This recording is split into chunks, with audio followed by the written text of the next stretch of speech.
Fun fact is actually Brad Pitt and Gandolfini are second cousins, and that's how he got him the part. Really? No. Do you wanna see that movie? Do you wanna see that movie? Do you wanna see that movie? 3, 2, God, no. 1, showtime. Welcome to Hey, did you ever see that movie? I'm your host, Des, and as always, I'm joined by my happy and absolutely stunning co-host, Delynn. I don't got a pot to piss in or a window to throw it out of. All I've got is fucking Floyd. And joining us this week to discuss her second favorite movie of all times, right behind The Fisher King, the podcast over the 1,000 potions, Mickey. What is of major fucking importance is that I believe you. Mickey, would you please tell our listeners what movie we will be discussing tonight? We are discussing True Romance. And that's a true statement. True Romance is a 1993 romantic crime film directed by Tony Scott, written by Quentin Tarantino, starring Christian Slater, Patricia Arquette, Gary Oldman, Christopher Walken, Brad Pitt, James Gandolfini, Samuel L. Jackson, Chris Penn, Michael Rappaport, Bronson Pinchot, Tom Sizemore, and Anna Thompson, among many, many more. As always, this podcast will contain spoilers, so if you haven't seen the movie, go watch it, come back, and listen to the podcast. But before we get into it, let's run the trailer. Tell me about yourself. What do you want to know? What do you do? I don't remember. Where are you from? I don't know. Just the big question is, do you have a fella? Hello? Hello, baby. Clarence? I'm a married man, buddy. Ain't she the sweetest thing you ever saw in your whole life? She seems very nice. I'm in big fucking trouble. My name is Vincent Kirkcaldy. I work as consul for Mr. Blue Boyle, the man your son stole from. Clarence and that girlfriend of his snatched my narcotics. Hightailed it out of there. You got a hell of a lot of cocaine here, man. You don't know him. No, you don't know me. Not when it comes to shit like this. Oh, you got it. All worked out, don't you? Where's our coke? Where's Clarence? I'm gonna show you what I mean with a little demonstration. Man, I like this Clarence kid. This fucking guy's crazy. I think what you did was so romantic. I want you to know that you can count on me to protect you.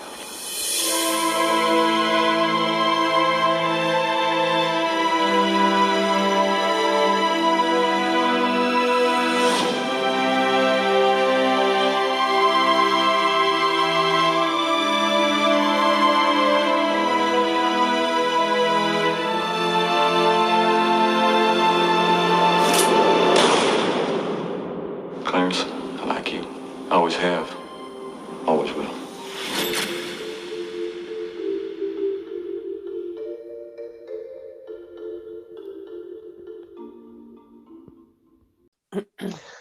Okay, Delynn, would you like to attempt to give us a synopsis this week? I am actually prepared this week. Look at me. All right, let's hear it. I'd also like to say, first of all, that this also has a subtitle of, Hey, did you ever see that movie? Returns to Detroit, Part 4.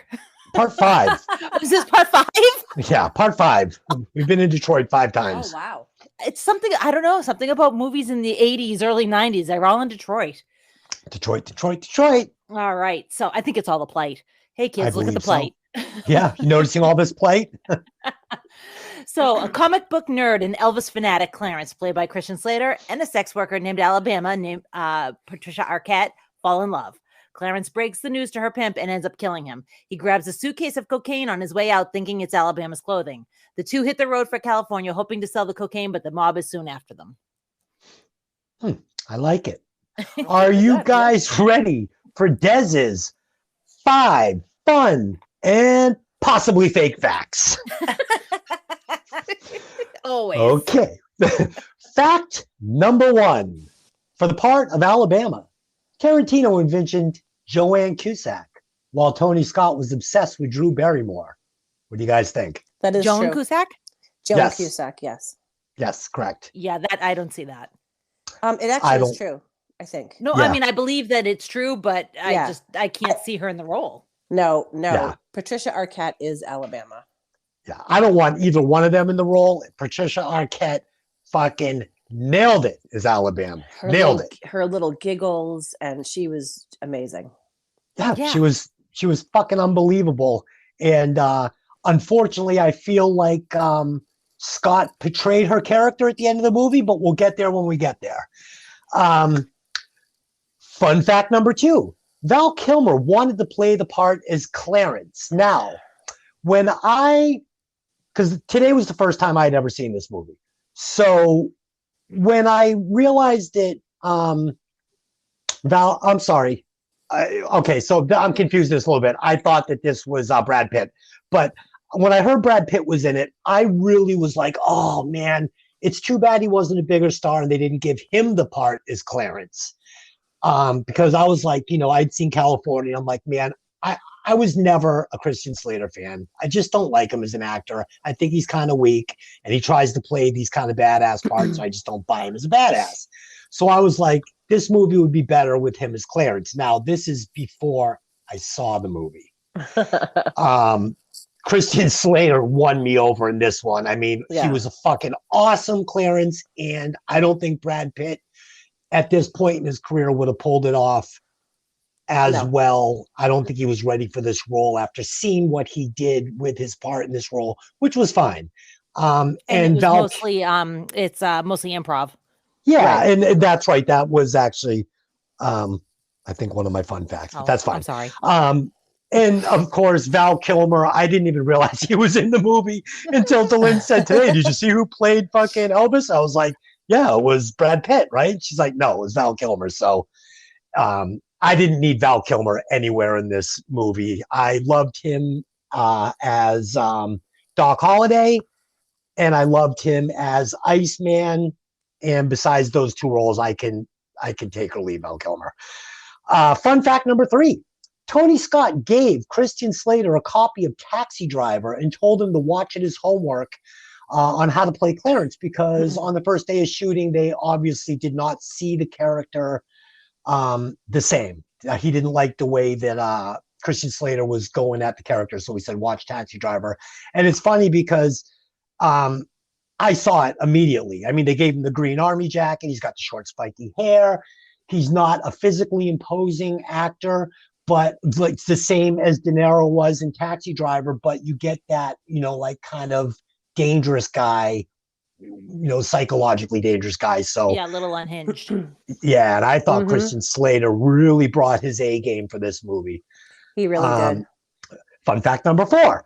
Tarantino had Robert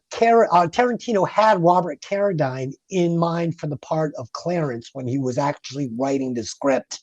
That didn't work for me. What do you guys think? No, absolutely not. No, that doesn't make sense to me. Seeing who was in it, because I loved it so much, I can't see anyone else in any of those roles. Yeah, oh no. And this movie kind of reminded me a little bit of Usual Suspects, where you just had this amazing cast of actors and they all brought a little to each one of their parts. And I was saying to Delynn when I was watching this, how even down to Christopher Penn's character with his who's the guy that played opposite him, the police officer, Michael Madsen. These 2 could have starred in their own movie as 2 cops. I mean, that's how deep this cast was. I was like, whoa. So Tarantino had Clarence die at the end of the original screenplay. Yep. But Scott decided he thought the movie deserved a happier ending. I disagree with with Scott's decision. I thought that the end of this movie, and we'll get to it, I thought the end of this movie was the chink in the armor. I thought there was some lazy writing, and I didn't care for the ending. I think that Tarantino would have brought it a lot harder. And I think that the Alabama character could have had a much more dramatic impact on the end of the movie. But we'll get to it when we get to it. And then I got a bonus fact. Bronson Pinchot hates roller coasters. Yes.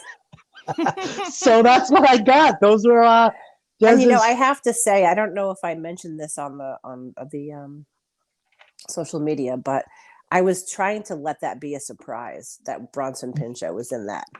You did, and it's funny because in one point when they've got him talking into the wire when he's in the police, just before he goes into the hotel room, he actually does a little surge. He says something like oh, my name is that's okay. And I'm like, oh, that's Surge. So I'm with cool. the Cub Scouts of America. Yeah. Yeah, it was really good. So he's actually a really good actor. I like him. He is. I do too. Underrated. Mickey, do you have any opening thoughts before Dylan gets into it? Well, your facts are all right because I'm such a true romance nerd. The other fact is that Michael Rappaport is also afraid of roller coasters. Yes, and I know that at one point he had Bronson Pinchot ride by himself and put the camera next to him, so you could see, really see, he was really gonna start being throwing sick. up.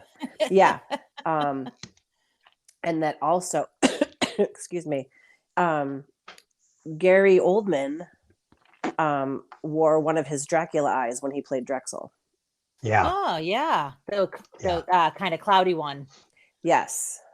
I love Michael Rappaport. He's just such a fucking great actor. Yeah. He was so good in that. And honestly, to me, even though it was such a short, not a huge part. Yeah, small part. That I think this is one of Gary Oldman's best performances. Oh, yeah. I mean, he can really do no wrong to me anyway. Me neither. I kind of have him on a pedestal, but this role, I can't even. We'll get into it. I won't even. I mean, my favorite role. I mean, I think I speak for everybody when I say it's Sid Vicious. I mean, he was amazing. Yeah, that's about as good as it gets. He has a really hard time watching that. He said he didn't like that, his performance in that. I'm surprised. I'm how are you? You were him. You know what I mean? All the performances were amazing. Nancy, Johnny Rotten. I mean, it was a fucking incredible movie. Yeah. And I cried at the end. Okay. Every single time. Yeah. Every time. He gets in the cab and I'm fucking sobbing like a bitch. Yeah. She is waiting for him. It's like, I know. The fuck is wrong with me? All right. Let's do this thing.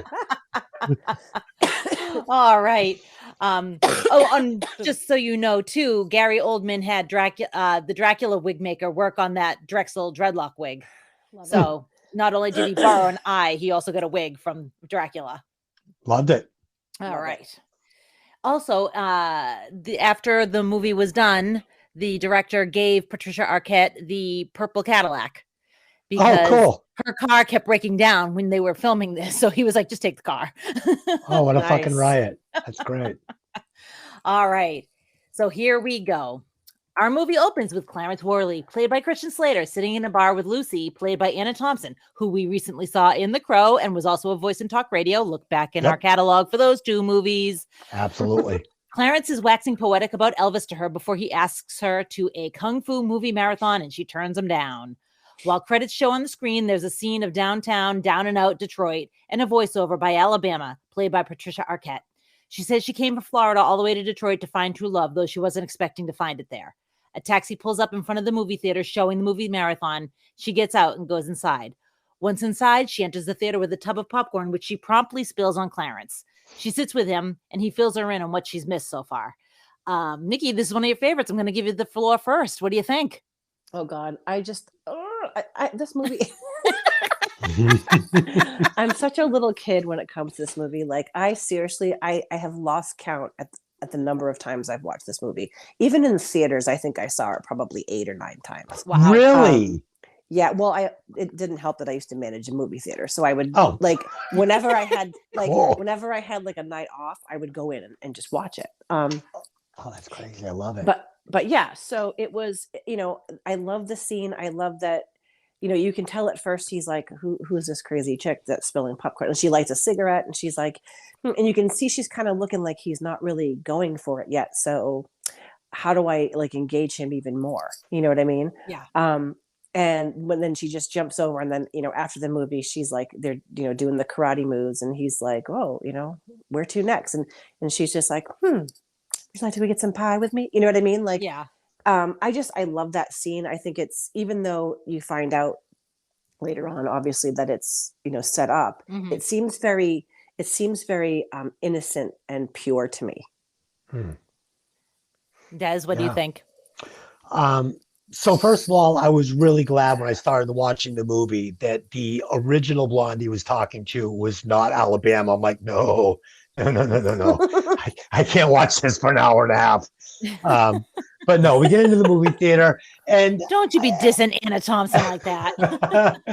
at first I'm not liking it because I'm like, oh, this feels so fucking fake. I'm like, this isn't how people meet.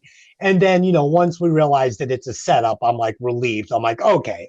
So she was, paid to go in and create this introduction. So yeah, I thought it was really cool. I love the kung fu scenes. Yeah, it's cool. Really good. Yeah, I definitely was like cringing and like, oh boy. And I forgot, like, I've seen this movie, but I kind of forgot the beginning. And I was like, she's there to rip him off. She's going to take money out of his wallet and take off. And that's how they meet. Like, I couldn't quite remember how they met. Right. And of course, that's not how it turned out, which is fine. But it was just like, oh, okay. I was like, this is like, I kept saying like, this is a setup, right? Like, and it was. So, and also the conversation at the beginning with Clarence with that girl, Lucy, very, very Tarantino, like he loves conversations in his movies, instead of action, there's a lot of sitting and talking. So sometimes to the film's detriment, sometimes to its, its help. So what I was saying to Delin when I came into this, knowing that it was a screenplay written by Quentin Tarantino, and I was saying this to Delin earlier, I was expecting something artsier, more aggressive with the violence. So this movie, it was like hearing a cover song of like one of your favorite bands. It's like, yeah, I mean, I know the song. I know, it's like I was saying to Lynn, like listening to Welcome to the Jungle, but like, covered by another band. And you're like, yeah, I mean, it sounds like Guns N' Roses, kind of. Like, I know the words sound like Axl, but it doesn't sound like Guns N' Roses, if that makes sense. So yeah, it smelled a little like a little bit. Yeah, it smelled a little like a Tarantino movie, but it wasn't a Tarantino movie. It wasn't artsy. It wasn't ultra violent. It felt a little bit 80s satire, cop movie type. Like it was different. It was different. I was fine with it. With it, but it wasn't what I expected. Right. It also should be pointed out at this point that when Quentin Tarantino wrote this, he wrote this and Natural Born Killers, and it was one big movie. Like it was like a mini series. It was so big, and there was no way that you could tell both stories at the same time, even though they're very similar stories. You couldn't tell the same stories at the same time. So he split them into two. True Romance became True Romance, and Natural Born Killers became Natural Born Killers. And when it went to Oliver Stone, it took heavy rewrites. So it doesn't hold quite it doesn't look quite the same as it did when Tarantino wrote it. That Natural Born Killers, that is. This is a little bit more true to his original screenplay, just with some changes that Tony Scott made in it. So yeah, and to put this in like a singer's like point of view, it felt to me like Scott was having trouble hitting the high notes. Like the notes were there. He was just having trouble hitting them. And he was getting close enough to where I could see what they were going for. But there were scenes where I was like, man, if Tarantino had done this scene, it would have been a lot more Tarantino. Like, was he at this point in his career, or was he just writing? I don't even know. I don't know what I think at that point because this was one of the first ones that he wrote. Yes. But I think it's actually the first one he wrote, like, period. And he said he had written ones before this, but he just didn't like finish them, like flesh them out. Right. Like this was the first one that was complete from start to finish. I feel like this came out, excuse me, I don't know, to be honest with you, but I feel like it came out around the same time as like Pulp Fiction, but I don't remember now. That whole time era is like fuzzy. Oh, this came out before Pulp Fiction for sure. 93. I think Pulp Fiction had to have been in the mid to late 90s, right? I might be wrong. So he directed Reservoir Dogs in 92. This movie came out in 93. Okay. He also was involved in a movie called My Best Friend's Birthday in 87, but I think it was like a school or art school thing, maybe. Pulp Fiction was 94. Yeah. Oh, really? So it was right after True Man. So yeah, so this was kind of like this and Reservoir. I mean, even though he didn't direct this, I think Reservoir Dogs was kind of like, excuse me, he was like the new, you know, the new kid, the exciting kid. Yes. Yeah. And I think when this got released, I don't think people realized that this was technically a Tarantino movie. I think a lot of people didn't realize that. And I also think that a lot of his fans, like people who are Tarantino fanatics, consider this movie as part of his world, like the Tarantino verse, if you want to. Yeah. Even though he did not direct it. Correct. I agree with you. Yeah. Like, you know, in Django Unchained, you know, you get the scene where the mad dogs, you know, tear the guy apart on the plantation, you know, and the dogs, like, you know, they tear this guy to death. Very shocking. I haven't seen that. Oh, it's so violent and really, really a hard watch, but it was a fantastic story, but it was terrible. Yeah. I mean, Reservoir Dogs, you got it when, you know, he's torturing the cop, cutting his ear off. Right. You know, going to threaten to light him on fire. Once Upon a Time in Hollywood, you know, you've got, you know, Pitt bashing the girl's face off the mantle. I mean, these are shocking scenes, and Tarantino puts them into all the movies. And, you know, Scott was set up to have a couple of these scenes. And again, he just had trouble hitting the notes.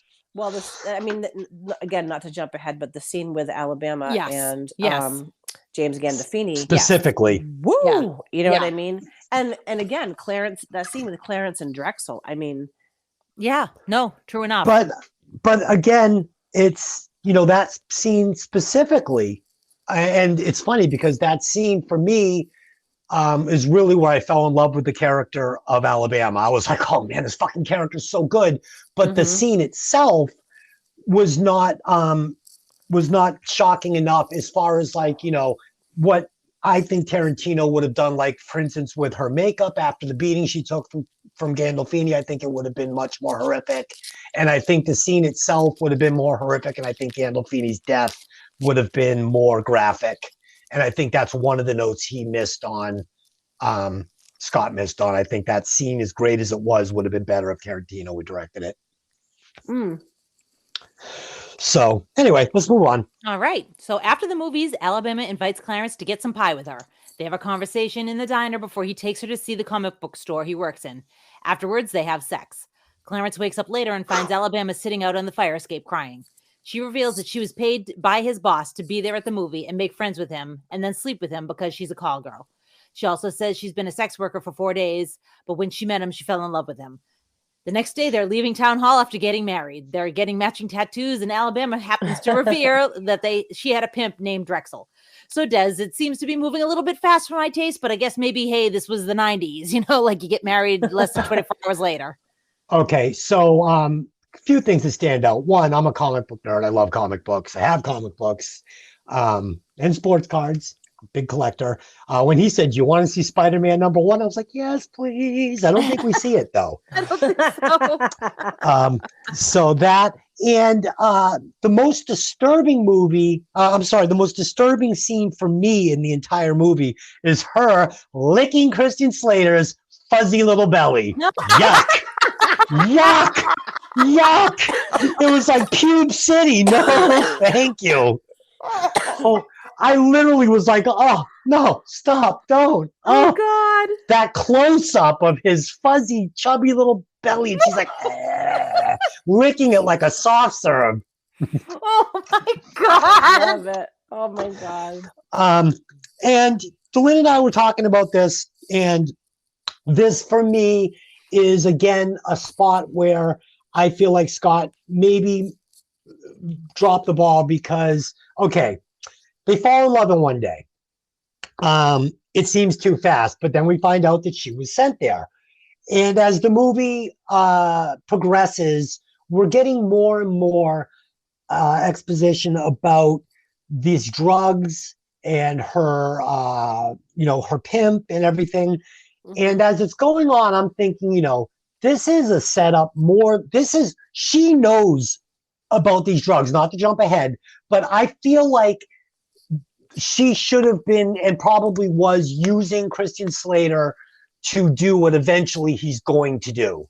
So, and we'll get into why I think these things, but yeah, I think that she's not really in love with him right here. I think that she is using a simple-minded fucking kid. I don't think so. We'll see. The scene in the comic book shop where, he's like, when he tells her the story about how he dives into the water to get the ring. Yeah. Mm-hmm. That made me all warm and fuzzy. Still, every time I see it, I'm like, oh, you know what I mean? You can tell, he really, he has a huge heart. And I think at that moment, she's like, he's not like everybody else. You know what I mean? He's not some shitbag that goes and gets a call girl every Friday night or whatever. You know what I mean? And he loves these stories and he loves art and he has a big heart. And I love that scene. Could I have gone without seeing her lick his fuzzy belly? Probably, but it didn't bother me as much as it clearly bothered Tess. If I had to have sex with one man, it would not be Christian Slater. But would it be Elvis? That's the question. No. We're not going to get into it, though. No. That's a story for another time. Yes. Oh my God. No. Honestly, for the story, I love the scene on the steps too. When I love her little outfits. I don't know. I think I love her character. I think there's something very beguiling about her. Oh, I agree with that. I think she's adorable. I think she's, like you said, she's got kind of that little baby doll voice. And I can see why he felt for her. I just couldn't quite, I was like, and when I said to Jez, I couldn't quite understand why she fell in love with him so fast. And he said, well, because she's a broken person. And I was like, oh, yeah. But they're both broken. I mean, yeah. They are. But her character, okay, this is what I loved about this character. It was a very deep character. It had a ton of layers to it. And she's vicious. She's vicious.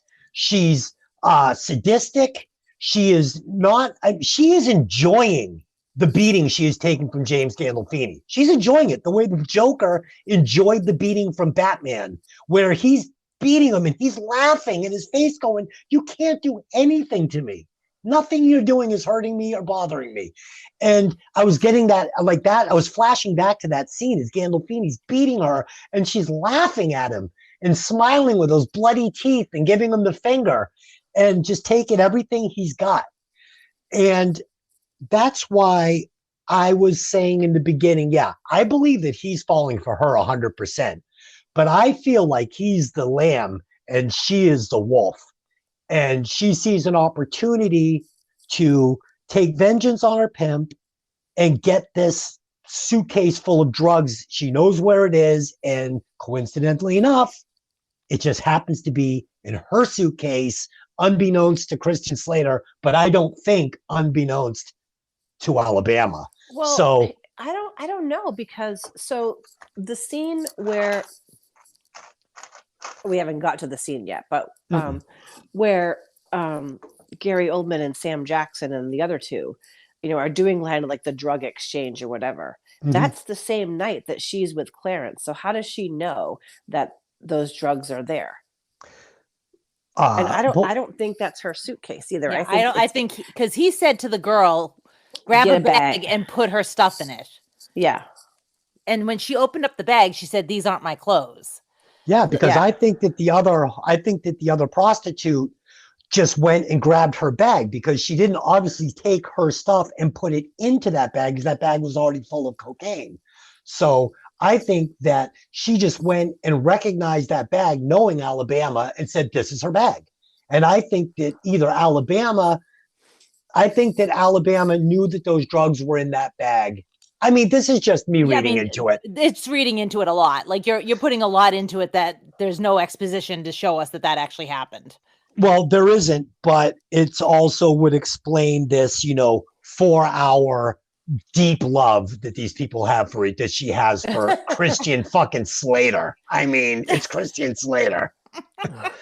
So please, I mean, go back to Heather's. I thought Christian Slater was the shit. So I think this is a possibility. I think it's a possibility that she is using him, but I mean, I don't know. It's good art. It's good art. It's what I always say when I argue with Tony on these podcasts.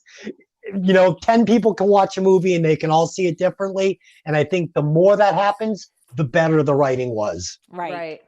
Yeah, I honestly, I don't agree because, and maybe it's because I feel like I almost feel protective of Alabama, like I almost feel like I want to protect her from Drexel. You know what I mean? And I think, and I love the idea, and I feel like you normally would too, just knowing you from what I know of you, but like, I feel, I love the idea of that kind of love, like that kind of like, boom, you know what I mean? Like, holy shit, I love this person. I don't even, you know what I mean? Yeah. So I think that's part of why I loved their relationship so much, because yes, it was a setup. Yes, it was, it was supposed to be a one-time thing. And I think it just happened to be like the song that's playing when they're, coming together. It's called Two Lonely Birds. Like, I think I love that song for that scene too. But I think it's just the two of them. They're both so broken. They're both so fucked up that really the only other person that could love them is the other. Right. Alabama never shows weakness in this movie ever, even in exposition where Christian Slater says to her, "Did he hit you?" And she says, no, he was hitting one of the other girls. Like, I honestly feel like I would be more scared of Alabama than Drexler. Like, she took Gandolfini out. Yeah. She took him out after taking his best work. Yeah. Oh my God. Yeah, she was badass, man. And so anyway. Completely out of her gourd too, but. Yeah. Right. All right. So in a seedy motel, we finally meet Drexel, played by Gary Oldman. Samuel L. Jackson is also there, playing Big Don, and Lawrence Mason is playing Floyd D. There's a lot of cocaine in a bag on the bed, and after a heated conversation about cunnilingus, Drexel shoots and kills both Big Don and Floyd D, helping himself to the bag of cocaine. Back at Clarence's house, he's upset, thinking that what happened to Bama, and starts hallucinating Elvis, telling him to go kill Drexel. Elvis being played by Val Kilmer, as we said earlier before. He sticks the gun in his sock and drives his bright purple Cadillac over to where Alabama's been staying with Drexel. And Mickey, I'm not a mind reader, but this seems like a bad idea. I mean, you want to protect her, but it's like you're driving into the Viper's nest in your bright purple Cadillac with a gun in your sock. Like, oh my God. Yeah, well, totally. And I also don't think, again, I think part of it is kind of like bravado, like he wants to impress his new wife or whatever. But I also don't think he really understood, like, yeah, she has a pimp, but he's not like the guy that stands on the corner and says, hey, blah, blah, blah. Like, this guy is dangerous. He's hard fucking core. You know what I mean? Like, so I don't think he realized. I think he was very naive in going there. Yeah. And again, your bright purple Cadillac pulls up to this place. It's full of sex workers, lackeys, and Drexel himself. And you're going to just march in and be like, I want to talk to him. Like, if you're going to take him out at some point, catch him outside and fucking Exactly. and take him out that way. Like it was just Right. the really bad idea. Well, and I think too, he's naive and hoping that maybe Drexel will just be like, "Oh, fuck it, take her. She's a pain in my ass," or whatever. You know what I mean? Right. I think it was just it was bad. It was Well, a the bad thing with the idea all envelope around. too, right? Is like, so like he's like, this is a payoff, and it's not worth $1 more. I just want you out of my hair, Right. This essentially, is and my it's peace empty. of mind. Right. Yeah. It's like at least throw the guy $100. I will say the first time I saw it, I was like, it's fucking empty. Like I would have. I don't know. I would maybe he didn't think he was going to open it there. Like I don't know. It was a weird thing. No, he did. He went there to kill Drexler. He was not leaving. If Drexler had said to him, "Fine, she's free," Drexel. If Drexel had said to him, "Fine, she's free. You can have her. She doesn't work for me anymore. That's fine. I accept your envelope with nothing in it." Right. He still was going to kill him. He was going there to kill him. Yeah, that was it. Told him to. That's why he brought the empty envelope. It's why he brought the gun. It's why he insulted him. He went there to kill him, and nothing else was going to stop him. I just don't know. First of all, the Elvis character for me was it wasn't fleshed out properly in the movie. So for me, it was kind of felt unnecessary. It just didn't really work for me. I think also too that was put there to show you that Clarence is a little different. Yeah. You know, Clarence talks to Elvis. Yes. In the bathroom. Yeah.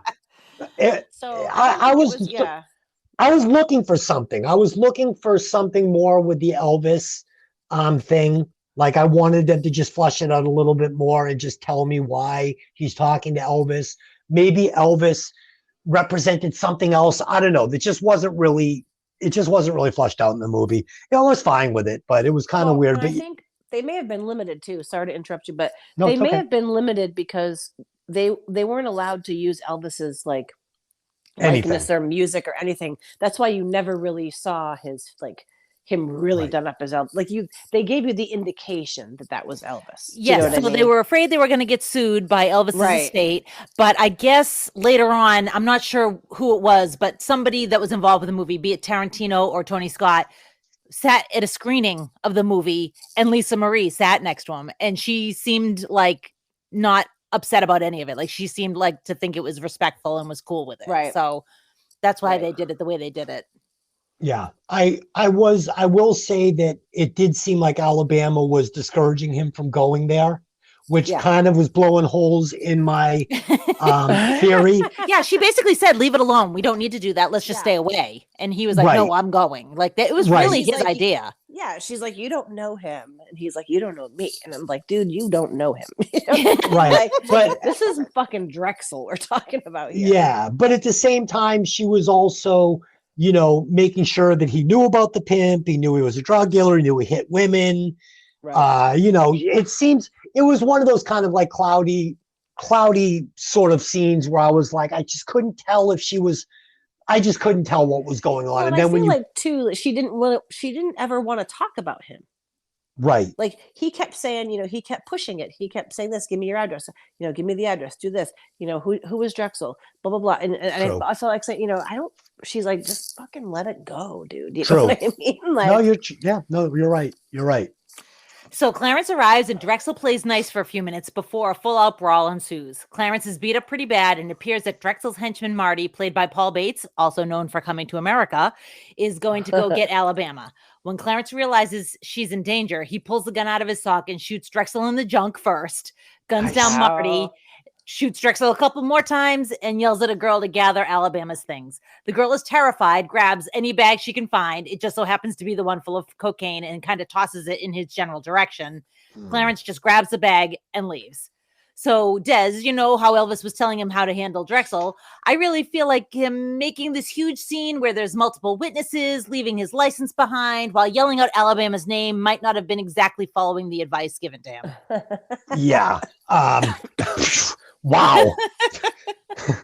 Definitely was not thought out on Clarence's part. Like he's like, they'll just think it was like a drug dispute. They'll be happy that you did it. And it's like, yeah, if you met him in a dark alley, took him out by shooting him twice in the back of his head, and then got back into your nondescript vehicle and drove away quietly, Yeah. Instead, you made this it was like literally he was like, "Doodaloo, my name is Clarence and I'm in love with Alabama and I just killed this guy." Like, yeah, and on top of that, Christian Slater. I mean, what's his name? The one Gary that Oldman? plays the gangster. Drexel, Gary Oldman. Vincenzo. Walken.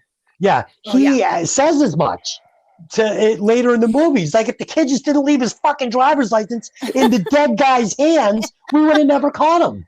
Your son, fuckhead that he is. And then had you not left the fucking address and the phone number of where he's in California on your refrigerator.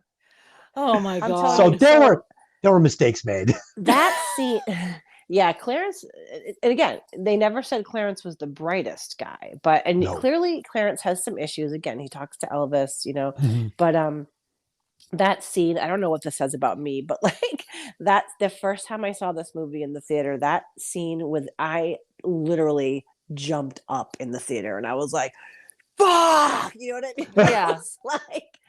And I have another funny story. So that scene, I lived in North Carolina for about 7 years or so. And at one point I was with a girlfriend of mine and we went to this bar in Durham and I don't even know how it came out. Like something came out, one of the quotes from the movie. The bartender said some quote from the movie. And then he literally, and I remember my friend Jen just laughing, like she literally said, "What the fuck is going on?" He and I literally had this banter back and forth. We bantered back and forth the entire Drexel Clarence scene. Oh my God. And she was like, "What the fuck is happening right now?" You must thought it was White Boy Day. Yeah, it ain't White Boy Day, is it? When he's like, "Motherfucking Charlie Bronson." But like, I love that scene so much, and like I think I was driving Tony crazy last night because we were watching the movie and I kept like reciting it as we were watching it. But that's one of those, like, that scene is one of probably the most like memorable movie scenes for me, just because again, Gary Oldman is in it for like in the movie like less than 15 minutes, but he is so powerful. That character is so powerful and he's such a dick. He's like the worst person in the world. You know what I mean? Like he's like the total bottom feeder, but that character is so amazing. I actually had a lizard named Drexel. That's how much I love that character. I love it. That character was so amazing. And then when he's like, when Gary Oldman gets distracted by Marty and Christian Slater's like, "Oh shit, now's my chance," and he shoots him, and then he stands up and he's like, "Fuck you," and he just keeps shooting him.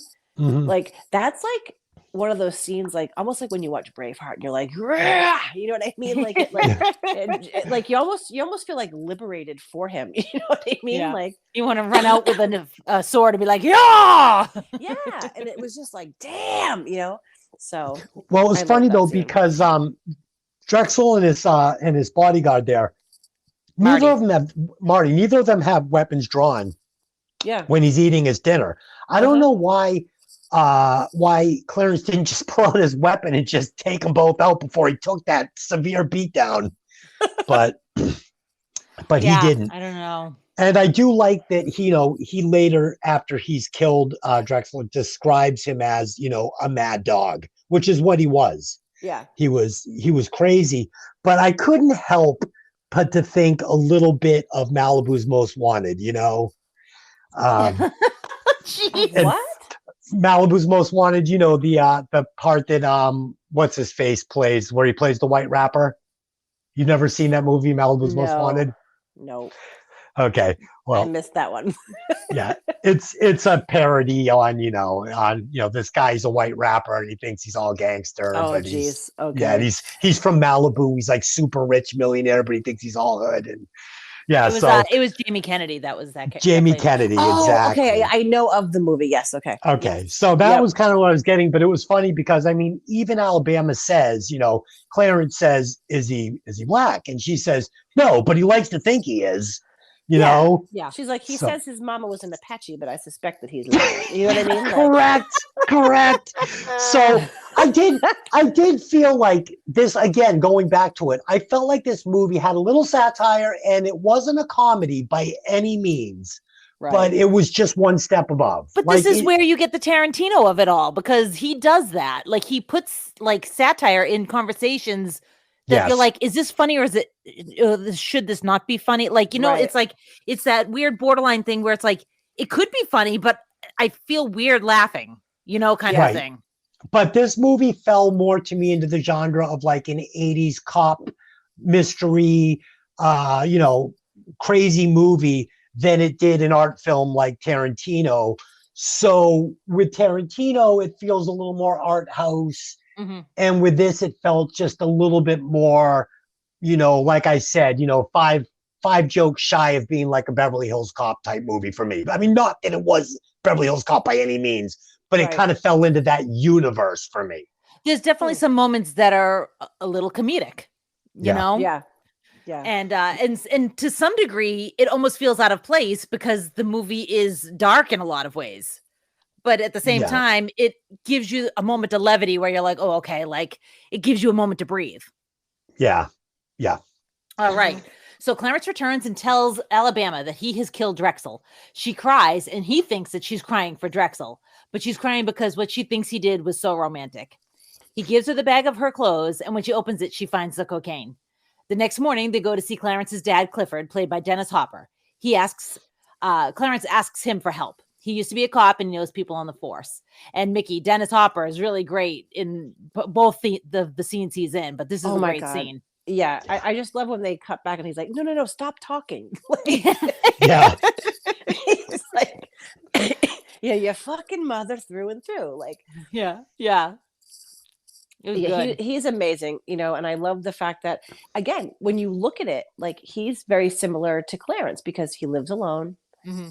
You know, clearly he's got him and his dog and that's it. And he's, you know, at least at one time had a very severe drinking problem. They kind of allude to, Yep. You know, and, you know, when did he say, how long did he say it had been since he had seen him? 3 years. 3 years. 3 years. So Right. they're both And in the same city, living probably not very far away from each other for 3 years and haven't even looked at each other in 3 years. So yeah, there's definitely some similarities in the two of them, you know. Yeah. I love the line, "Oh baby, that's the most romantic thing I've ever heard." I thought that was great. I thought that was great. Really good line. So we have a quick cut to a talent agency, and a talent agent played by Conchata Ferrell is auditioning Dick Ritchie, played by Michael Rappaport. Ritchie! Dick Love it. Ritchie!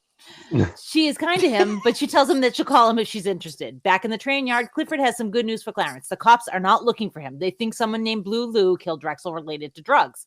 Clifford tells Clarence to leave town and he should be fine. Clarence gives his dad Dick Ritchie's number in Hollywood and says that's where we're headed. So, Des, the Worleys are now on their way to Hollywood. Yeah. Scene number 2, after the licking of Christian Slater's fuzzy belly, would be Alabama's kiss. Yeah. Goodbye to Clarence's father. Yes. Inappropriate. Yeah. What? That What was always- I? Yeah, that What? always I was always like, what's going on What? here? Yeah. Yeah. Wait, It was what? uncomfortable. It was fucking weird. This also goes to show she's a little unhinged. She's a little left of center. Yes. Yeah. And Hopper looked fine with it as well. I mean, it was like they were old lovers. Hopper's a great actor. He's always great in everything he does. He was really good in this one. Yeah. And, you know, and I can't wait to see him on screen with Christopher Walken, because this is probably the best scene in the movie. Brings me right back to Pulp Fiction when he's talking about the watch in his ass. So Yeah, here we go into that scene. So Alabama and Clarence are on the road to LA. There's a quick scene of them calling Richie and telling him that they're on their way before the newlyweds give in to passion in a phone booth. In sharp contrast, back in gray Detroit, Clifford returns home to a gun in his face and a punch in the mouth. Vincenzo Cotti, played by Christopher Walken, he works for Blue Lou and he's looking for Clarence. They've figured out he took the cocaine. Just so happens that Clarence's driver's license was found in Marty's hand. Vincenzo tortures Clifford for where Clarence has gone to. Clifford refuses to give it up, insults Vincenzo, who shoots him in the head, only for one of the goons to find Richie's contact information on the fridge. So this is Quentin Tarantino's probably favorite scene he's ever written, according to him. And, personally, personally, I felt like the use of the N-word was a little heavy-handed. A little. And, he has defended use of the word, and most notably Django Unchained. They use it like 110 times. Jesus. And he says, if you don't like it, go see another movie. This movie's not for you then. And, okay, I get it. And, Samuel L. Jackson and Jamie Foxx have both also said, he's being, he's not using it he's being, what's the word I'm looking for? Like, genuine when he's using authentic. it. Yeah, he's being authentic. So, like, I get it. Like, if Samuel L. Jackson's not mad at you for saying it, I mean, I guess, like, how mad can I really get? I'm a white woman and I don't need to, like, take that on. But it's just like, it made me uncomfortable to watch it. Right. Well, and I think part of the reason that is because it made me uncomfortable too. But I think part of the reason is that because he, in the context of it, you think about how offended the Sicilians are. Oh, yeah. Yes. That they, you know what I mean? That would even come out of his mouth. And Dennis Hopper's like, you know what? I'm fucking done. So I'm gonna give it my best shot on my way out. You know what I mean? Basically telling him "fuck you" on his way out. Right. Yeah. Right. Because he knew it was gonna happen. Even if he knew, if he said they're going to Dick Ritchie's house or whatever, he knew they were gonna kill him. So yeah. Well, this is a perfect example. So this scene is so strong because the actors are so strong. You've got, Hopper playing off Walken, both of them bringing their A game. You've got Quentin Tarantino's, screenplay. So you're getting, his words. But again, he has trouble, Scott, hitting the high note because he didn't torture him. He cut his hand, he hit him in the head with a gun, and he punched him. This is not a Tarantino torture scene, specifically after he came at his, heritage and calling him all these names and basically daring him to torture him to death. He's saying, I know you're going to kill me, so fuck you. And he insults him. And I'm like, oh boy, we're going to lose some fingers here. We're going to get an eyeball dug out. They're going to burn him with cigarettes. Nothing. He gets a quick death. Quick death. Shoots him in the head. I'm like, this isn't a Tarantino film. It's not how Tarantino would have done it. But I also love that he said, he did it himself. Yeah. I haven't killed anyone since 1984. Yep. That I think that's like, okay, you may be a motherfucker, but I respect your like audacity to even say that to me. You know what I mean? Yeah. Yeah. Also, can we talk about really quickly how he tells the one guy that only speaks Italian, he tells him to go outside and do the thing. And they never specify what the thing is. And it's like, kill the dog. Is that what it was? Did you think he killed the dog? I think that's what it was too. I try not to that. think about it. Every time I see the movie, I try to not think about that part. Yeah. Well, because it's like I think that they brought that Doberman that ran by and the dog ran after. So I was like, why are you going to go out there and kill the dog? I think the dog ran off with the Doberman. Like, I like to imagine the two Dobermans are just off playing in a field in Detroit somewhere. Yes, I agree. Rommel. But yeah, after Walken, basically said, you're going to know horrors like you've never known. And he never follows through with the threat. So let down on that scene a little bit. Yeah, agreed. But, conversation wise, it's pretty classic Tarantino with the back and the forth and the weird and the weird little story. And I would like to say, if this movie, if nobody had said Quentin Tarantino wrote this screenplay and I was just watching this and this was like written by Tony Scott, fucking great. I'm not comparing it to a Tarantino movie, and I'm probably liking it a lot more and not judging it on what it could have been if Tarantino had directed it. Okay. Right. So I don't want to say that I'm not enjoying this movie because I really am. So gotcha. Yeah. All right, so Clarence and Alabama have made it to LA. They show up at Richie's and drag him out of the house with just a wave to the freeloader on the couch, Floyd, played by Brad Pitt. They go to a motel and get a suite. Then they show Richie the drugs. Clarence wants Richie to sell it for him. Richie doesn't have the resources to move that amount of drugs, but he thinks he knows someone that might be able to help him. He arranges for Clarence to meet Elliot Blitzer, played by Bronson Pinchot, at a roller coaster. Elliot wants to know where the coke came from, and Clarence keeps ducking the question. After the ride, Clarence pushes Elliot into contacting Lee Dunawitz, played by Saul Rubinek.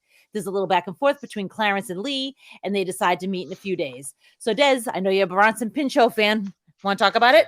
Yeah, I love Pinchot and I love Lee because he is the lawyer in Wall Street. So I enjoy this actor very much. Excellent. Yeah, I feel like there's no bargain that would be good enough for me to go into business with it for this. Like he says it a million times. I got a nice little thing going. I got a guy I get my coke from. It's fine. He's fine. No, thank you. Loved Brad Pitt. Loved his character. Stoner LA guy, surfer dude, played it perfect. His ignorance and his willingness to give up true answers ensured his survival throughout this movie, and I appreciated that. Oh man, I love the character because he's just everyone has known this person. Oh yeah. We probably all had this person on our couch for some period of time in our lives. We have this guy on our podcast. We have this guy on our podcast every other week. His name's Pat. That's fucking awesome. Making a dog out of a sous vide honey container. Oh my God. At least he's not sleeping on our couch. That's all I have to say. No, never. All right. So Virgil, played by James Gandolfini, shows up at Richard's house. And I did mean to mention that he was in the scene back at Clifford's trailer. He was the one standing behind him. He's the one that cut his hand. But you literally only see him on camera for like a split second. Yeah. No one is there but Floyd. Floyd tells him that Richie and his friends went to the Safari Inn. And then we get this little gem of a line from Brad Pitt. Don't condescend me, man. I'll fucking kill you. Like, oh my God. I love the way he says, I'll kill you too. Like he doesn't believe it himself. He almost laughs to himself after he says it. Whenever my husband and I start bicker arguing, I end up saying that to him. Don't condescend me, man. Don't fucking condescend to me, man. I'll fucking kill you, man. Dylan says to me at least once a day, I will fucking kill you. Like that. Well, I mean, you do stupid shit. What do you want me to say? I never follow through. You. And what did you say the other day? I said, you're referring to me as the body now? Oh my God, I love it. No, he'd done something. And I said, if you did that and you died, I would just tell them where your body was or where the body was. And he was like, now I'm the body. So you're referring to me as the body now? Well, I'm going to put this out there publicly now so he can't do it. But my husband always jokes, he's like, I have 2 words for you. Bean field, because we have a soybean field behind our house. Oh my God. This sounds like the Johnny Depp movie with the cornfield outside the window. Oh my God. Bean field. I'm going to start saying that to you, honey. Bean field. Or he'll say, it wouldn't be too difficult to convince 12 members of a jury. Oh, God. I'm like, really? How well do you know this man? Well, see, honey, now you know it's not just me and you. It's all people that are been together for a long time. No, it's that look in your eye. What look in my eye? Do I get to the Alabama? It's that look in your eye where I'm like, I don't know. I think she could do it. Oh my God, no. Okay, let's move on. He's moving on. Affidavits. Gonna get the affidavits on me. Good Lord. Affidavit. Fucking don't condescend me, man. Yeah. Alabama and Clarence return to the motel. He leaves to get them food, and she goes to the room where Virgil's waiting for her with a shotgun on his lap. She tries to lie to him about who she is, but he's not buying it, and he punches her in the face. He drags her up off the floor and continues to beat her up. These scenes are spliced in with scenes of Clarence ordering them food and driving around. Eventually, Virgil finds the coke under the bed. She gets on her hands. She gets her hands on a bottle opener and tries to brandish it against him. He thinks it's funny, so he gives her a shot. She jabs it through his foot and then hits him over the head with an Elvis bust. He throws her through a glass shower wall, and she grabs hairspray and a lighter and sets him on fire. Grabbing his shotgun, she fills him full of lead, then bludgeons him with it once the gun refuses to fire. So, Mickey, I'm sure you have a lot to say about this scene. Oh my God, this scene, first of all, okay, so I love the fact that she was not giving Clarence up, like, no matter what. She's like, fuck you, you're a piece of shit, you're gonna fucking kill me no matter what I do, so I'm not gonna make it easy for you because you're not gonna get my man. Second of all, I love the fact that she totally played to his total dunderhead masculine side when he, she puts the corkscrew up and he's like, all right, give it to me, baby, just give it to daddy, you know what I mean? Yeah. And then she completely surprises him and goes for his foot instead of his chest. And then when he throws her into the shower through the glass door, he's about ready to do it again. And she's like, wait, stop. And he's like, what? She's like, you look ridiculous. And she starts laughing at him.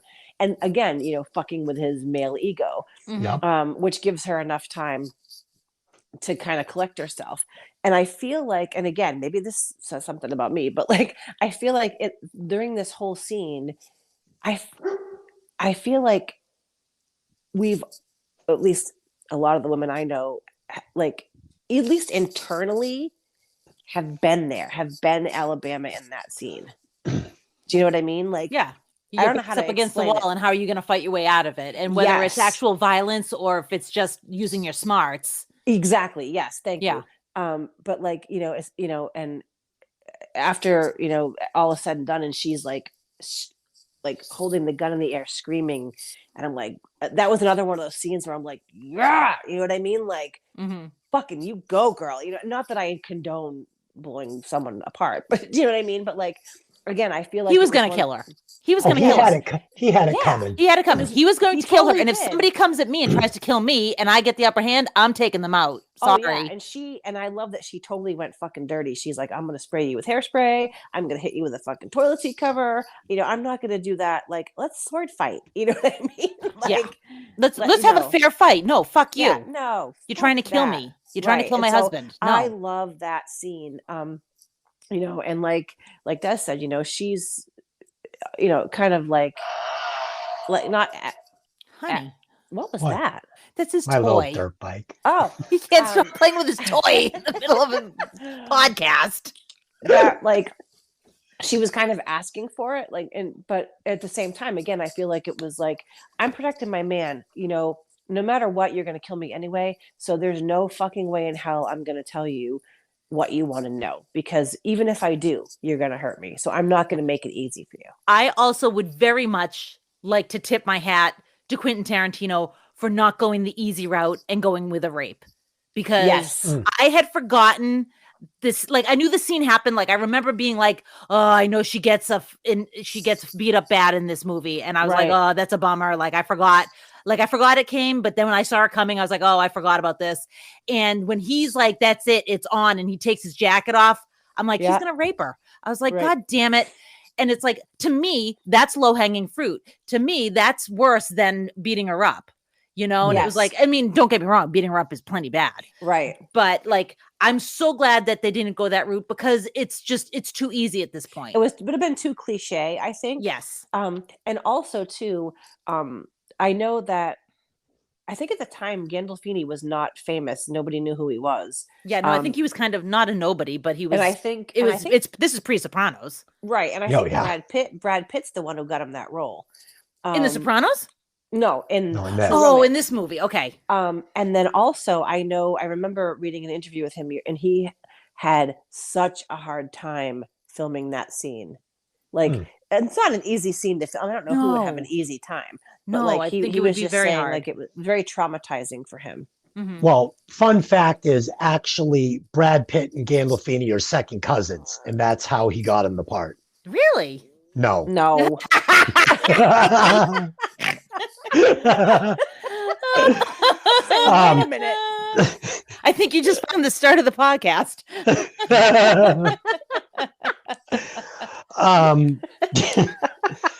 So what I really loved about, and this was the one scene that I actually cheered out loud, as she held the shotgun above her head and was screaming, covered in blood. I was like, I actually went, yeah.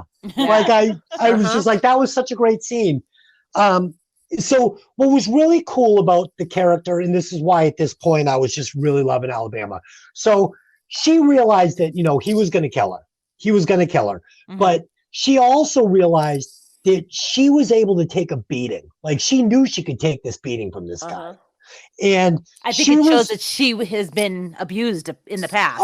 oh, definitely. But she also knew that she was capable of getting the upper hand if given the opportunity. Yes. So I felt like she was prolonging this until she saw her window of opportunity. Okay. Right. So she kept antagonizing them and then kind of backing them down a little bit and then bringing them back in, and she moved it into the bathroom, and then eventually she had her opening and she took it and she took him out. And Gandolfini in this role was not as vicious a killer as he needed to be to get this job done. So he had a little empathy. He had a little bit of respect for her because he saw the beating this little girl was able to take and still telling him, fuck you, what else do you got? And that was his downfall. So she actually outlasted him and outgutted him and outsmarted him at the she end. outwitted him for sure. She outwitted him. Yeah. And I felt like she was playing him right from the beginning. Well, that's why she totally played to his masculine, conceited, you look ridiculous. You know what I Definitely. mean? And he's like, oh shit, I gotta look at myself now. You know what I mean? Definitely. Totally. So yeah, I really appreciated this scene for all those above reasons. That's another one of those scenes that you just never forget. Yeah. Yeah. No. Yeah. She was like, go ahead. I'm sorry. I was just going to say, the minute she walked into the room and he was there, I was like, oh, I forgot about this. I was like, this is tough. I'm like, oh crap. Because I remember seeing it before and being like, oh, this is tough, but it was funny because seeing it when I was younger, back in the 90s, it was a real bummer. Like, I felt terrible for her, but seeing it now, it was a little bit more empowering, which is interesting how I looked at it through a different lens years later. It wasn't a brutal scene. It really wasn't a brutal scene. Like, when you watch it for what it could have been, it was pretty tame. I mean, he punches her and he throws her around a little bit, but it's the same with the scene with Hopper. None of these scenes go over the top and get to the point where you're cringing like in some of these other Tarantino. Like, I had to look away in Django Unchained. I could not watch the scene. And the same with the police being tortured in Reservoir Dogs. I saw it once and that was plenty for me. That scene is really hard to watch. I didn't get any of those scenes in this movie, which is fine because it's, I think it would have been out of place, honestly, if you had gone that far. I think it would have been out of place, and I think it was just intense enough to make it realistic. Yes. Mm-hmm. Yes. Agreed. Yeah, like I said, I trying to separate this from a Tarantino film so I can see it for what it was and not what it could have been. Because it's strong enough to stand on its own. Doesn't have to be a Tarantino directed film to be good. Right. So, but wait, when she holds the fucking gun above her head and she's screaming, looking up, covered in blood, I was thinking Harley Quinn after a beat down of some dude. I was like, that's the character I was getting. Yeah, absolutely. Yeah. It had the same energy for sure. Yes. Mm-hmm. So Clarence returns, grabs her, and takes off because he knows the cops are on their way. There was way too much noise for them to not be coming. Now Elliot is up on the CP, the California highway, and is driving too fast with a girl whose head is in his lap. He gets pulled over and he's got the bag of cocaine that was supposed to be Lee's sample. He's pulled into the precinct and is grilled by two cops played by Tom Sizemore and Chris Penn. They get him to tell him everything because he's made of wet tissue paper. And they're going to make him wear a wire. Back at Richie's place, he gets a phone call just as they're leaving to meet Lee at the hotel saying he got a part on the new TJ Hooker. But in a hotel room not too far away is the mob, and they're loading their guns. Likewise, the cops are getting ready, putting a wire on Elliot. Once Elliot meets Clarence and the others, they get on the elevator. Clarence pulls his gun on Elliot and tries to get him to crack and tell him what's going on. Elliot just cries about wanting to get taken away, and Clarence puts the gun down and apologizes. So, Des, I'd actually say that Clarence's intuition was spot on, that something was up. Yeah. One thing I loved about this movie was the women characters were all very strong. So Pinchot's got this woman next to him, and he's saying, "Put the bag of coke in your underwear." She's like, "Dude, go fuck yourself. Yeah. I'm not doing it." You know? And he's like, "Just do it." And she's like, "No, fuck you." And at this moment, I'm thinking, dude, just stick the bag of coke down your pants. It's a fucking traffic stop. Yeah. Like, they're gonna write you a ticket and you're going along your merry way. But no, he's gonna fucking like play fucking badminton with this fucking ounce of cocaine until her razor sharp fingernails perforate the bag, covering him like a powdered donut in an ounce of cocaine. I was laughing out loud. I fucking love the scene. And again, this is a scene right out of Beverly Hills Cop. It just is. I mean, it's great. You get the LAPD coming over. Sutherland's just covered in cocaine. It's fucking perfect. And also, like her, she's just like it. Like the cocaine gets all over them, and she's like, like Yeah. Yeah. She's like rubbing it on her gums like a little freeze. I mean, yeah. Yeah. It was cool. It was Laughing great. her ass off. Yeah. Oh my Yeah. god. Yeah, she Good was scene. fantastic. Yep. All right. So back at Richie's house, Floyd is toking up when the gangsters show up. This is a comedic moment while he's trying to give them directions to the Beverly Ambassador Hotel. Back at the hotel, the gang has now made it into Lee's suite. There's some conversation about movies and filmmaking before they break out the coke. Lee thinks something's fishy and asks Clarence to tell him exactly what's going on. They walk outside and Elliot's wire can't quite pick them up. Meanwhile, the mob shows up at the hotel after following Floyd's directions. Floyd. After a little back and forth, Lee agrees to the deal. The police begin to move out to bust them. Clarence gets up to use the bathroom and again is visited by Elvis. While he's in the bathroom, the cops burst in, but Lee's bodyguards refuse to stand down. Then the mob busts in through another door and it's a three-way standoff. Elliot blows his own cover by asking the cop Dimes if he can leave. Lee is so enraged by the betrayal, he throws hot coffee in Elliot's face. This triggers one of the cops to fire on him, and then it's an all-out bullet fest. All mobsters, all cops, and all of Lee's entourage die. Clarence takes a bullet to the face, and Alabama is convinced he is dead, but he's really just injured his eye. They take the case with all the money in it, sneak out of the hotel, and drive away straight down to Mexico. A few years later, they are on a beach with their son named Elvis. So I know that Des has things to say, but Mickey, if you want to go first, it's all you. Well, first of all, I love that they had Soundgarden playing. Yes. When they the blew guys a bunch of money on that. What do you mean? They blew a bunch of money on getting Soundgarden's song because it was such a popular song at the time. I love it. And they had been using it just as like music that they were going to replace. Mm-hmm. And it played so well with audiences when they were showing dailies that they went out and they paid a bunch of money to get it for the movie. Such a great scene. Such a great scene. I can't think of a better song for that scene. Yeah. And then the scene when they're all in the hotel room, and when he and Clarence, when Lee Donowitz and Clarence are out by the fountain talking, and she's writing "You're so cool" on the napkin. Like, I just love that. Like, that to me is, I don't know. That's one of those other pieces that makes me feel all happy because I'm like, oh, you know what I mean? Like, I just love it. I love the idea of that kind of such intense, deep love that no matter what's going on, you got that person's back, and she just thinks he's the fucking bomb. You know what I mean? Like, yeah, she thinks he's just the coolest shit. And then when they all come in and they're kind of all, when the guy's like, I fucking hate cops. And I'm like, that to me, that was probably the only part in the movie where I was like, come on, like, I don't know. You get 20 cops pointing guns at you. You think it's a good idea to be like, no, I hate cops and keep your gun on them. Like, right. Yeah. what? That was probably the only part to me that I was like, no, I don't know. No. Because the cops were holding pistols. These two had automatic machine guns. The cops were at the disadvantage, period. Those guys pull those triggers, it's a massacre. The cops were outgunned big time. Yeah, so, but what I'm saying is, granted, they're private security or whatever they are. Yes. I just feel like, I don't know, maybe I'm not Hollywood enough. I don't know that would be something that I don't know, like, I fucking hate cops. You know what I mean? Like, okay, well, I don't know. It just seemed out of place to me. I mean, I know you're right. It worked for the scene, but But and I love that he's really, and then Clarence is in the bathroom having his little, come to Jesus with Elvis, and he's fine. Like Elvis is like proud of you. You know what I mean? Like he's like, I like you, Clarence. Always have, always will. You know what I mean? And I feel like he needed that kind of one last like, yeah, from Elvis to finish it. You know what I mean? Right. Like, and then just the scene with Bronson Pinchot, Officer Dimes. He's like, how do you fucking know his name?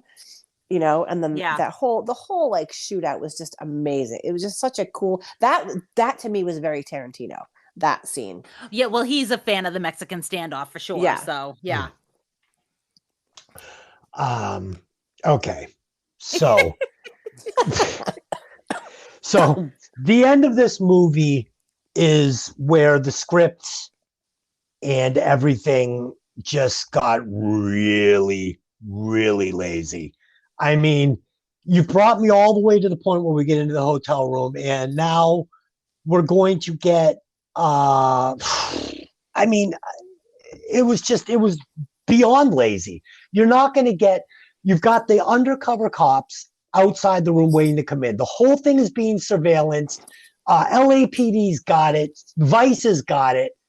And now you've got, like you said, you've got these bodyguards that are willing to put their lives on the line for a movie executive. I mean, even Victor Maitland's guys were like, fuck this when the cops came. They dropped their machine guns and ran. So, and then the gangsters are going to make it into the hotel room without the surveillance cops knowing. You've now got this four-way standoff between the drug dealers, the drug buyers, the mob, and the cops. I'm like, come on. I was laughing out loud. I'm like, come on, guys. It was ridiculous. I'm sitting there saying, please, don't let everybody shoot everybody dead. And the only two left are fucking Alabama and Clarence. They're just going to walk out of here, which is exactly what happened. Were they wearing rings of invisibility as she was walking out? Dick Ritchie also got away, P.S. Yeah. I mean, she walks him out of there. He's covered in blood. They've got the suitcase. I mean, the police know who they are. They're part of they're the biggest part of this drug bust. They're all there to do. And they're going to walk right out of the hotel room past 20 cop cars, 20 cops, SWAT, get into the giant. Because they're distracted. But I mean, that they can't be that distracted to where the people that are there to bust are going to walk right out the front door.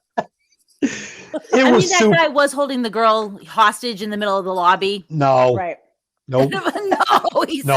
No. This is lazy. This is lazy writing. They wrapped it all up in 7 minutes, the end of the movie. Well, also, this was heavily rewritten by Tony Scott. It took because in Quentin Tarantino's, it was Clarence died. So it was laughable. It was the end of the movie was laughable. As I'm watching all four parties shoot everybody in the room dead, I am laughing out loud. And it was fun. Don't get me wrong. It was fun. But I thought the end of the movie could have been 1,000 times better.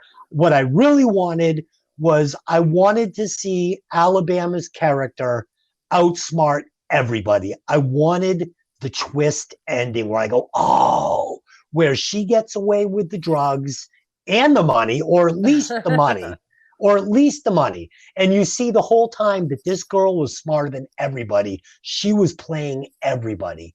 And then you see her on a beach in Mexico with the money. Everybody dies. But then you wouldn't have been able to call it true romance. Yeah, then it would be True Alabama. Well, I mean, no. I mean, because Clarence loved Alabama. It was a true romance. I mean, he died for her at the end of the day. I loved that Dick threw the suitcase of drugs up in the air, and what I mean? Like, I thought that was very what's the word I want? Very not prophetic, but like apropos. Yeah, like this is the cause of all of it. What's the movie where they take the baby into the drug house and the cocaine gets shot up in the air? Same exact scene, and the baby gets it over and the eyes blow up all big. I can't think of the name of the movie. But I don't know. It makes me think of The Hangover, but I'm not sure if that's it. I can't remember which movie it was, but he brings the baby into a party and there's a drug dealer, whatever. Oh, But God. yeah, that's all I was expecting was to see everybody's eyes all giant, bugged out from like the sniffing the coke in the air. The So uncut coke in the air. yeah, There's yeah. also That like little- there's fan theories out there that everything from when Clarence quote unquote dies to the end of the movie is Alabama like what she wishes happened, that she actually gets killed. And Nah. yeah, I mean it's fan theory, you know. I wanted something. But you're the one more. that's saying they walked right by the police and nobody even blinked an eye. Well, if it was like her fantasy that her and Clarence Right. got out of there alive, Right. that's why the police wouldn't pay attention to her. So that's why Right. people say maybe she actually took a bullet and she's dead, and that's her fantasy, is her getting out of there and having a son down in Mexico. Or maybe, I mean, I've never heard that, but I also, if you're going to go that route, then maybe her fantasy, maybe Clarence died and her fantasy is she got them out. Yeah. Yeah. And you know, maybe she's imagining them on, I don't know. Yeah. But that was actually her child in real life. Yes. Oh, Yes. really? Yeah, that's her son. Yeah. Was he Sicilian? His name Yeah. is Enzo Rossi. I think Oh. she's married to an Italian. Yeah, I just felt like this movie deserved a clever ending. I felt like the ending was it just, I don't know. I thought the rest of the movie was better. I thought it was really good, tight writing right up until we got into that hotel room. I'm like, you cannot tie all these ends up right now with a 4-way shootout, like where but you everybody can. dies. Oh, can and did. And then they drive to the airport with their big suitcase full of money and fly off to Mexico and live happily ever after. And nobody says, "Hey, what the fuck happened to those two that we were here to bust?" They drove to Mexico. Yeah. Oh God, even worse. I don't know, like the oogie romantic part of me loves the ending because Well, of course, because it's romantic. yeah, You're telling me they pulled up in this giant purple Cadillac, pulled up in front of this fucking hotel, and there wasn't one cruiser watching this giant eyesore of a car. Like they just jump in the purple Cadillac and drive away after fucking 30 cops get gunned down on a undercover stakeout, and they're like, yes. "No, But listen, God." you I feel like you popped a vessel there. Are you okay? but think about it. Think about it. If you think back to all the dumb shit that happened in this movie, so like, okay, Clarence, first of all, like you think of all the times that what's that phrase my mother-in-law always says? The guy always has like a horseshoe up his ass. Like, you know what I mean? Like he meets this girl and he goes to fight this pimp who clearly is a dangerous, deadly person, and he ends up killing the pimp. And then he goes through all these things, and he just like, it's almost like miraculous. Yeah, he keeps coming out smelling like a rose when he really should be Yes. slipping in shit. Yeah. All right, can we agree that they should have slipped into a police car and drove away? At least not the purple Cadillac. Can we at least agree it shouldn't have been in the giant purple convertible Cadillac? So here's the thing. If this is how you're going to wrap up the movie, you have them come downstairs. She realizes that the lobby's full of police and she takes them out the back. Like, yeah. And they slip into, like I said, either they hotwire a car or there's a police car, because all the cops have run in now because there's a shootout going on and maybe there's a cop car running outside. They jump into it. I don't know. Just please. Just I noticed last night when I watched it again, and again, I can't tell you how many times I've seen this movie, but I just noticed for the first time last night that as they're walking out into the street, they almost get fucking plowed over by a cop car. Yeah. Yeah. And maybe they're like just more concerned about getting the hostage situation, but I would think that I would go, oh, there's a guy that's got blood all over him and he's got sunglasses on, and you know what I mean? Like, I don't know. Here's a woman that fits the description with a man that fits the description that's bleeding, and they're got a suitcase and they're going over towards the giant purple Cadillac. Maybe we should question them. All right. I also wish that I feel like I want to know what happened to Dick. Yeah, because Yeah. he just takes off, and you never Yeah. know if Floyd lives or not. Well, no. Like, Des is Yeah, convinced no, he's listen. dead, but I'm convinced that he's so dumb they let him live. Listen, He's harmless. Floyd is harmless. Everybody loved Floyd. Floyd gave everybody the answers they were looking for.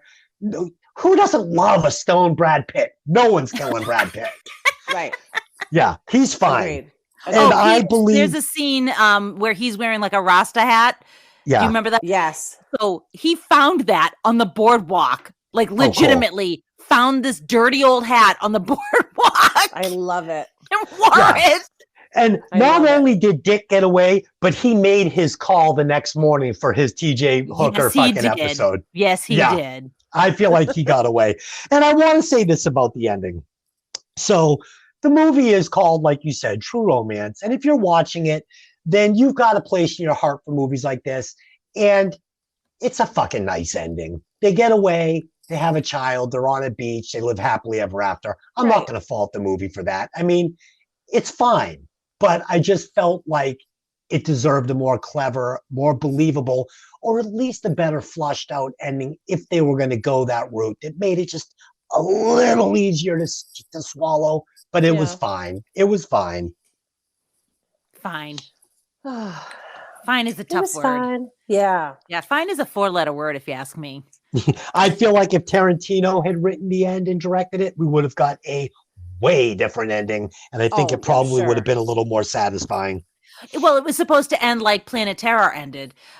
Even though Robert Rodriguez did that, Robert Rodriguez ends Planet Terror with Rose McGowan on a beach with her baby, but the man is dead. And that's how this was supposed to end. She was supposed to be on the beach with her son, and Clarence was dead. I didn't want Clarence to die, even though it probably would have been a better ending. I didn't want him to die. I wanted them to live happily ever after. So it's fine. See? Yeah. It's fine. You just talked me. It's true romance.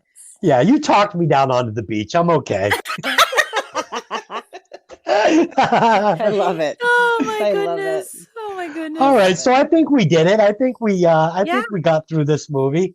So okay, Mickey, I am going to let you have first crack at this final thoughts and rewatch score for True Romance. All right, so final thoughts. First off, thanks so much for doing this, guys. You know how much I love this movie. It was awesome. It was a pleasure. I really do. I love this movie so much. And it's one of those things, like when I first saw it, I actually saw it was at a press screening. Excuse me. I believe it was at the Charles Theater in Boston. And I, you know, and I'm sure you guys each have at least one of these movies where it can't be just me, where like you have a movie, even a song that you see or hear before anybody else does, and you love it so fucking much you want to like at both times protect it and keep it all to yourself, and at the same time you want to fucking show everybody how awesome this is. I have songs like that, I have bands like that, I have movies like that. This is one of those movies, and I can just remember just watching this over and over, and like even VHS and then DVD, and you know what I mean? It's one of those movies where I just want everybody to see it and love it and just really fucking love it. But at the same time, I want to shelter it because I don't want it to get too big and cliche. Like I can't tell you how bullshit, and it's so stupid, irrational bullshit when freaking Kourtney Kardashian and Travis Barker said they were going to be Clarence in Alabama for Halloween, and they went and got like this stupid car, and like she did the Alabama wig, and it's like, bitch, you know, I took it personal. Like I don't blame you. I don't blame dare you. I took it personally because you guys have more money than God. And you can just call up a stylist and say, make me this for Halloween. Do you know what I mean? Sure. And it irrationally pissed me off, like more than it should have. But at the same time, like it's one of those movies where I just, you know, I want everybody to see it because I love it so much. But I also don't want anybody to see it because I want to keep it for myself. So you know what I mean? Like it's so stupid and hard to explain. But no, I know exactly what you're talking about. Yeah. Like it's a treasure, and you treasure it, and you want to share it with people. But at the same time, you don't want other people to see it and then ruin it because they take their, because as with every other media, we take things in and we change them by the way we perceive them. So It's a snapshot of a time of your life, something like the album Yes. Nothing Shocking is for me by Jane's Addiction. That is Yes. like my Desperado.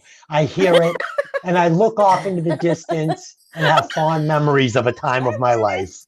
I fucking love it. But like, you know, and it's like, it's so stupid, you guys. Like, I was mad when I saw that. And they're like, oh, you know, we're Clarence in Alabama. And like, I think they even got fucking tattoos. Oh, stop. And it made me so angry. You know what I mean? Like, I can understand why. and Because you feel like it's almost like appropriation, right? Well, yeah, and it's like I feel like they're making like light of it. Like, no offense, I probably shouldn't say this.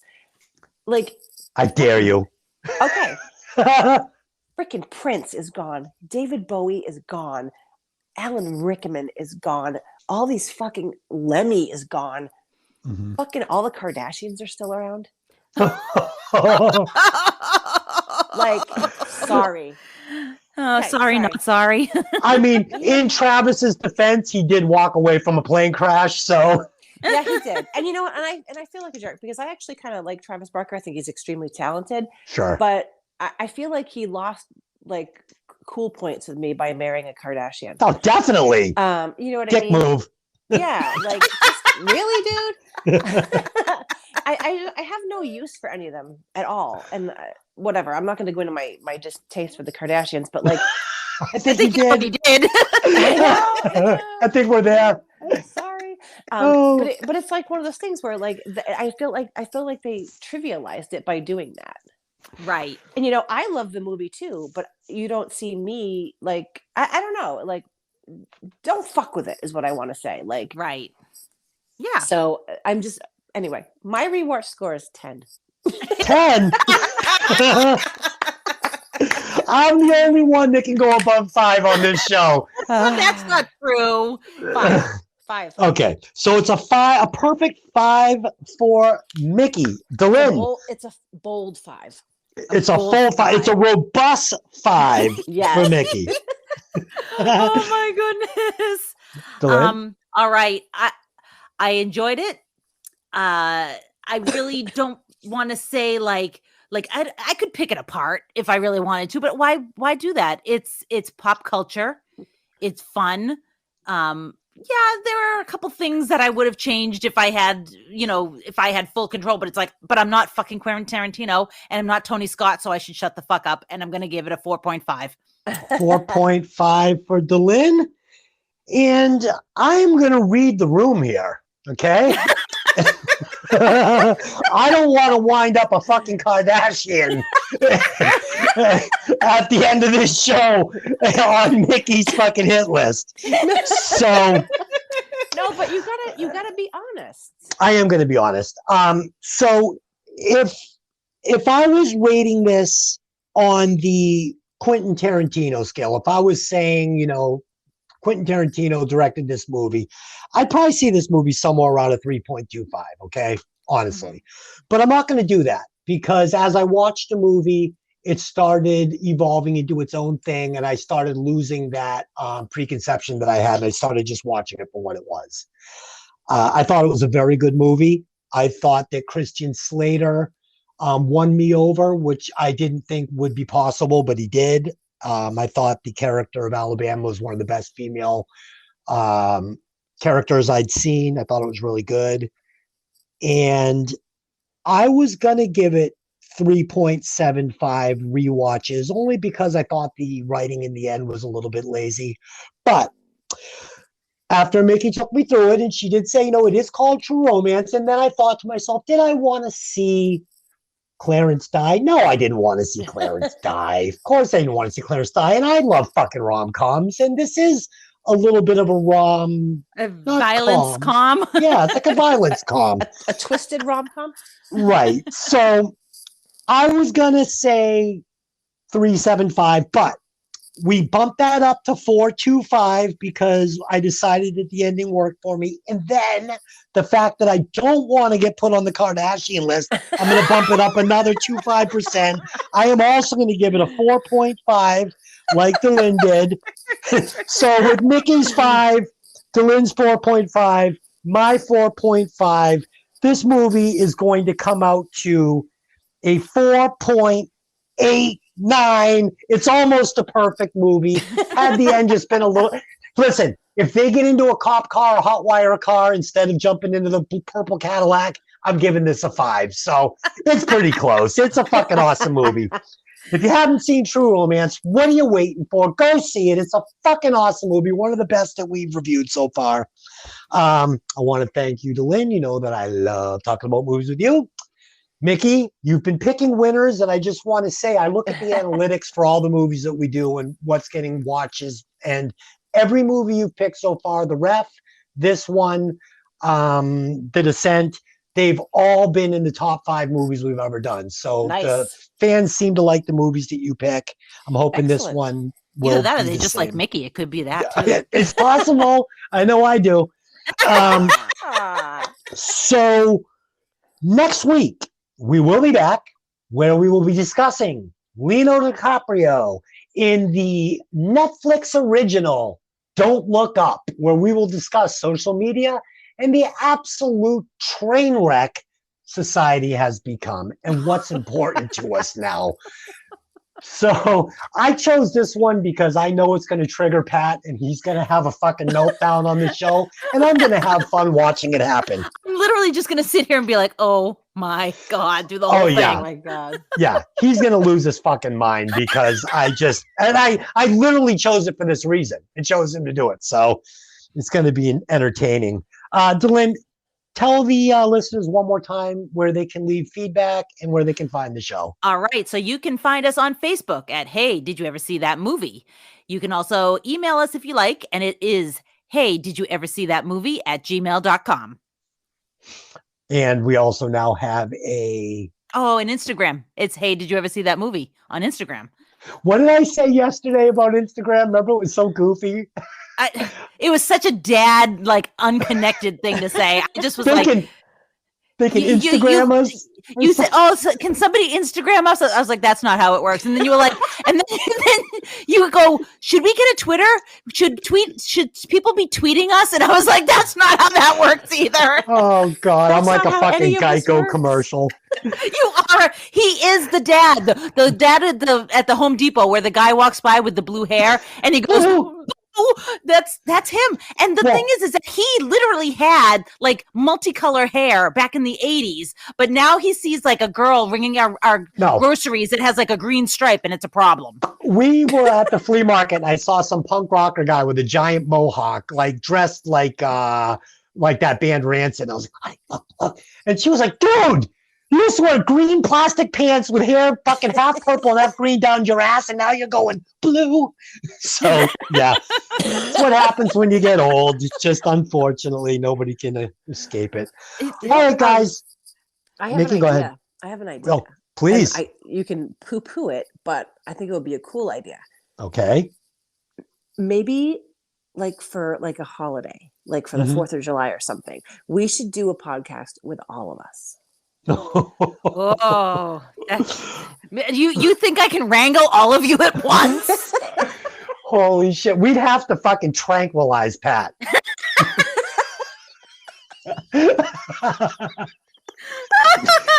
Oh my God. Holy shit. Yeah, it's something to think about for sure. Oh God. I mean, we've got plenty of crossover that, at some point we could have 2 guests on at a time. I'm just the thought of five of us, especially with Pat in the mix, is like, oh boy. Oh my goodness. But you never know. Right, guys. You never know. It could be like you said, it could be like a 4th of July special. Yeah. Well, we've got ideas brewing. I've been running stuff past the girls and running stuff past Tony. So we're going to keep growing the show and evolving it into whatever it's going to become. But I have a blast. So thank you guys so much. I really do. No, thank you. I knew today was going to be a good one. I knew today was going to be a good one. But until next time, let me ask you one question. And Pat, don't say what. Hey, did you ever see that movie? See you later. Bye. Bye. So the question is, did I have a nice piece of pie after watching a good movie?